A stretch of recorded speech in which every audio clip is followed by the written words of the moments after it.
Hello everyone, hope you're doing good.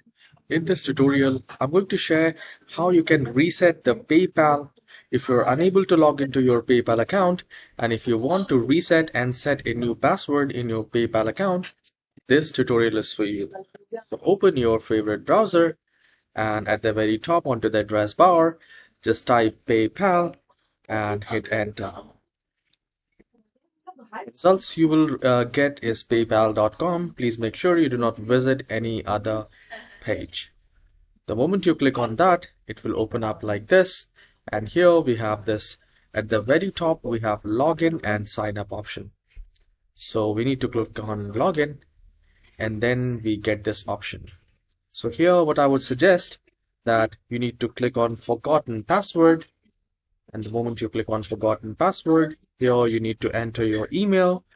So once you enter your email, you just need to click on next, and a reset password link will be sent to your email.